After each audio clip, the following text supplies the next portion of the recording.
अगर लोग सचेतन जीने लगें तो वर्चस्व जमाने की और लड़ने की ज़रूरत ही खत्म हो जाएगी।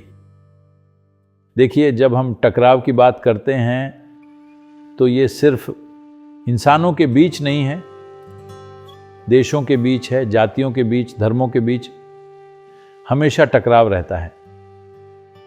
लेकिन इसके अलावा हम लगभग हर चीज़ के साथ टकराव में हैं। अगर आप आंकड़ों को देखें तो पिछले 100 सालों में लगभग 70 से 74% रीढ़ वाले जीव लुप्त हो चुके हैं। 92% मीठे पानी के जलीय जीव लुप्त हो चुके हैं। हम यूं ही गिनाते रह सकते हैं, लेकिन महत्वपूर्ण बात यह है कि हमारे जीने का तरीका ही टकरावपूर्ण हो गया है।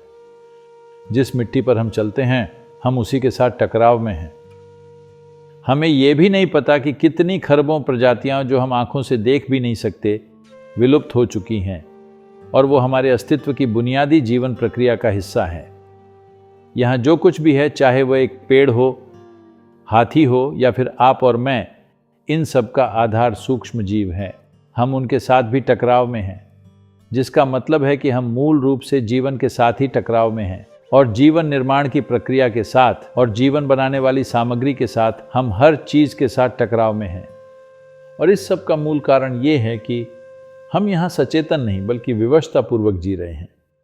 It's time. समय आ गया है कि हम इस विवशताओं से बंधी प्रवृत्ति आधारित जिंदगी से निकलें और सचेतन जीवन की ओर बढ़ें। ये इसी पीढ़ी में होना चाहिए।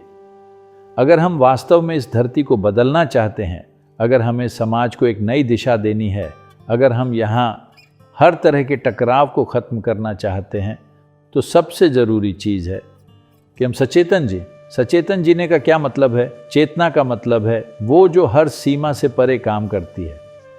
एक बार जब आप जीवन को इस तरह देखने, महसूस करने और अनुभव करने लगते हैं, जो आपकी शारीरिक सीमाओं से परे है, आपके मन की सीमाओं से परे है, आपकी मान्यताओं की सीमाओं से परे है, तो ये टकराव का अंत है। चेतना ही एकमात्र समाधान है। आइए इसे संभव बनाएं।